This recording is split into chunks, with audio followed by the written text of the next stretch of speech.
علیکم ناظرین، غلام در کھوکھر امید کرتا ہوں کہ خیریت سے ہوں گے۔ ناظرین، آج آپ کے ساتھ جو میں بات شیئر کرنے جا رہا ہوں، ایک تو اس وقت پوری قوم جو ہے بجلی کے بلوں کے خلاف جس طرح ان کو تھوپے گئے ہیں، سڑکوں پر ہیں، اور نگران حکومت جو ایک نگرانی کرنے کے لیے آئے تھے، لیکن وہ ایک ہمارے سندھی میں کہاوت ہوتی ہے کہ آئی ٹانڈو کھن بورچانی تھی، مطلب یہ کہ ایک نگرانوں کا جو کام ہے بیسیکلی وہ کہ اپنا انتخابات کرائیں اور پیسفل طریقے سے، غیر جانبدار، شفاف۔ اب ان کی اس طرف یہ کہہ کے ذمہ واری ختم کر رہے ہیں کہ جیسے ان کی کوئی ذمہ واری نہیں ہے، الیکشن کمیشن کا انتخابات کرانا ہے، باقی جو ہے نا یہ معاملات، ملکی معاملات کہہ رہے ہیں کہ ہم چلائیں گے۔ ابھی بلوں کی جو میں بات کہہ رہا تھا بیسیکلی کہ یہ بجلی کے بلوں کے حوالے سے تو ابھی فیصلے کو نہیں کر سکے ہیں، جو پوری قوم جو ہے سڑکوں پہ آ چکی ہے، اور یہ کہہ رہے ہیں کہ وزیر خزانہ جو ہے وہ آئی ایم ایف سے بات کریں گے، ان کو بتائیں گے، پھر اگر آئی ایم ایف راضی ہو گیا تو پھر جا کے کوئی عوام کو ریلیف ملنے کا بھی ایک امید کہہ سکتے، لیکن ہے ہی نہیں کہ کوئی امکانات کم۔ لیکن اوپر سے یہ بھی اطلاعات آ رہی ہیں کہ کل 31 اگست کی رات کو 12 بجے تک پیٹرولیم مصنوعات، جس میں پیٹرول اور ڈیزل اور باقی جو مصنوعات ہیں، ان کے تیل کی قیمتوں میں ایک اور جو ہے اضافہ کرنے جا رہے ہیں، اور تقریباً کہتے ہیں کہ اگر اگلا اسٹیپ یہ اٹھا لیا اور پیٹرول کی قیمتوں میں اضافہ کر دیا تو 300 سے اوپر فی لیٹر جو ہے پیٹرول چلا جائے گا۔ اس طرح وہ ڈیزل 300 سے اوپر تقریباً 315 روپے فی لیٹر سے اوپر ڈیزل چلا جائے گا۔ تو اب یہ عوام کی تو چیخیں تو نکل چکی ہیں، جیسے بجلی کے بلوں کے حوالے سے میں نے کہا، لیکن مزید ان کی چیخیں نکالنے کی باتیں ہو رہی ہیں۔ اب ان کو عوام کا کیوں رحم نہیں ہے، وہ میں نے پہلے آپ لوگوں سے یہ بات شیئر کی تھی کہ ان کو عوام میں جانا نہیں ہے، نگرانوں کو، نہ ان کے کوئی روٹس ہوتے ہیں۔ یہ ایک ٹیکنوکریٹ کے طور پہ، یا جو ایک ریٹائر بیوروکریٹ ہیں، کچھ اور لوگ ہیں، ان کو لا کے بٹھا دیا گیا ہے کہ جی ابھی آپ اس 25 کروڑ عوام کی قسمت کے فیصلے ان کو ان کے ہاتھوں میں دے دیا ہے کہ آپ کریں۔ تو اب اس کے لیے بس یہی کہہ سکتے ہیں کہ اللہ ان کو کوئی ہدایتیں دے کہ اس غریب عوام کے اوپر کوئی رحم کرے، ان کے دلوں میں جو ہے نا ہمدردی، رحم پیدا ہو جائے۔ دوسری ناظرین بات وہ ہو رہی ہے کہ ایک تو پی ٹی آئی کے سربراہ عمران خان کو جب ہائی کورٹ سے ریلیف ملا تھا اسلام آباد سے، تو اس کو ایک اسپیشل کورٹ جو ہے اٹک قلعے میں قائم کیا گیا، اور وہاں پر اس کو سائفر والے کیس میں جو ہے نا 14 روزہ جوڈیشل ریمانڈ پہ جج نے اس کو جیل بھیج دیا ہے۔ اسی جیل میں رکھا ہے، اٹک جیل میں رکھا گیا ہے، جس میں پہلے ہی وہ آلریڈی تھا۔ تو اس کو بھی جو ہے نا وہ پی ٹی آئی کے وکلاء نے اس کو جو اسپیشل خصوصی عدالت جو ہے اس کے دائرہ کار کو چیلنج کیا ہے کہ اس طرح کے جیلوں کے اندر جو کیسز چلائے جاتے ہیں وہ بیسیکلی ایسے خطرناک دہشت گرد ہوتے ہیں، یا جن کے اوپر کوئی خدا نہ خواستہ کوئی ایسے بڑے ایلیگیشن ہوتے ہیں، ملک دشمن کے ہوتے ہیں، کوئی اور جو جنگی قیدی ہوتے ہیں، پھر جا کے ان کو کورٹوں کے بجائے ان کو جیلوں کے اندر اس کے لیے اسپیشل جو ہے نا وہ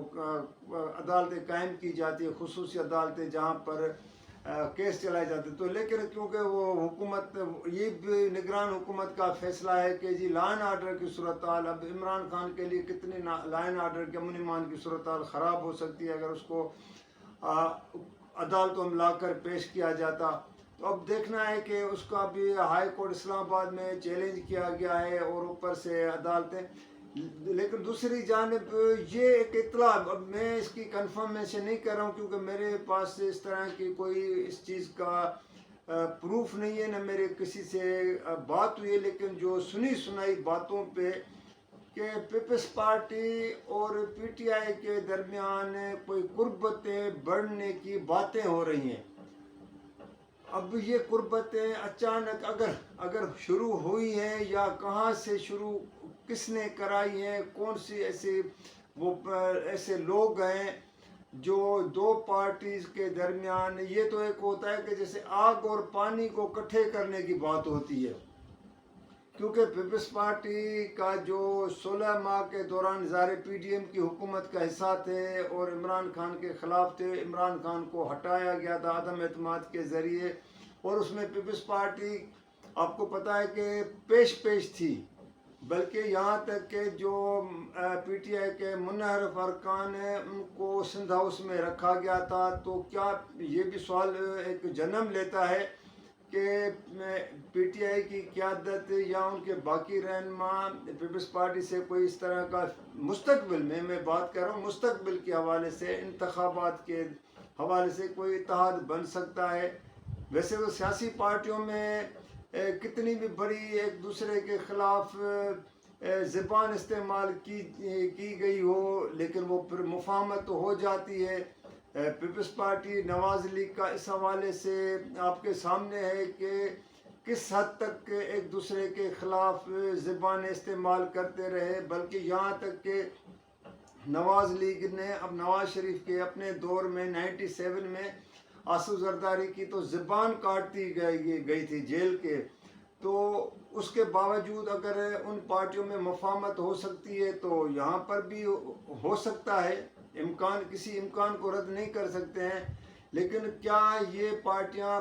اپنے جو ماضی میں اگر جو ایک دوسرے کے خلاف اتنا بڑا الزام لگا چکے ہیں، سنگین الزامات ہوتے ہیں، تو کیا اس سے قوم سے معافی مانگیں گے؟ کیونکہ سیاستدان تو پھر بعد میں کہتے ہیں کہ ہم وسیع تر قومی مفاد میں اکٹھے ہو جاتے ہیں۔ وسیع تر مفاد ایسے ہوتا ہے جیسے عمران خان کو ہٹایا تھا تو پی ڈی ایم کے سب لوگ شامل ہو گئے تھے، ایک ہی حکومت 13 جماعتوں کی بنی، تو اس میں پھر ان کے جو قومی مفاد یہ تھا کہ اپنے کیسز ختم کر دیے گئے ہیں، اور خاص طور پہ نیب کے جو کیسز تھے وہ تمام کے تمام کیسز ختم کیے ہیں، جو اب سپریم کورٹ اگلے آنے والے چند روز میں کہا جا رہا ہے کہ چیف جسٹس عمر عطا بندیال جاتے جاتے وہ اپنا فیصلہ دے کے جائیں۔ اب فیصلہ کیا آتا ہے، لیکن جو پی ٹی آئی اور پیپلز پارٹی کی ایک مفاہمت کی بات ہو رہی ہے، تو اس کا ایک بنیادی سبب جو میں سمجھتا ہوں کہ اس وقت پیپلز پارٹی کو سب سے زیادہ، جو پیپلز پارٹی چیخ بھی رہی ہے، ڈیمانڈ کر رہے ہیں کہ جی اگر انتخابات 90 دنوں میں نہیں کرائے گئے تو ہم تحریک بھی چلائیں گے، فلاں بھی کریں گے، تو پیپلز پارٹی کو جو تجزیہ نگار اور جو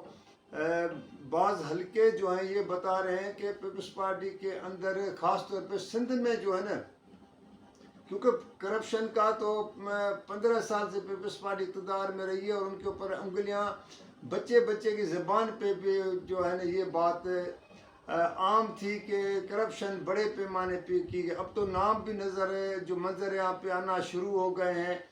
اور اس میں مکیش چاولہ کا نام بار بار آ رہا ہے، پھر اس نے جا کے عدالت سے، ہائی کورٹ سے حفاظتی ضمانت بھی حاصل کر لی ہے، اور باقی لوگوں کے بھی، بہت سے لوگوں کے پھر وہ کہا جا رہا ہے کہ 60 کے قریب بیوروکریٹس ہیں جن کے نام جو ہے نا وہ بھی واچ لسٹ میں شامل کیے گئے ہیں، اور ان کو بھی تفتیش کے لیے نیب، ایف آئی اے اور اینٹی کرپشن کے اس طرح کے ادارے وہ جو ہے بلانے والے ہیں اور ان کے اوپر ہاتھ پڑے گا۔ تو یہ ہو سکتا ہے کہ پیپلز پارٹی چاہے کہ اس سے بچنے کے لیے اور پھر 90 دن کے اندر پریشر ڈال کے انتخابات، تو پی ٹی آئی سے اس حوالے سے تو بات ہو سکتی ہے جس کے امکانات ہیں۔ اب دیکھنا ہے کہ یہ بات کہاں تک سچ ہو سکتی ہے، کیا ہو سکتا ہے، کیا نتائج آ سکتے ہیں۔ تو ناظرین بس یہی آج کا آپ لوگوں کے ساتھ بات شیئر کرنی تھی۔ اگر آپ کو یہ ویڈیو پسند آئے تو آپ اس کو لائک بھی کیجیے گا، شیئر بھی کیجیے گا، سبسکرائب بھی کیجیے گا، اور کمنٹس میں میری ریکویسٹ ہوتی ہے کہ آپ کے کمنٹس آنے چاہیے، اور جو بھی کمنٹس آتے ہیں تو میں اس کو آپ کو رپلائی بھی دیتا ہوں. تو اگلی ویڈیو کے لیے جا دیجیے گا. اللہ حافظ.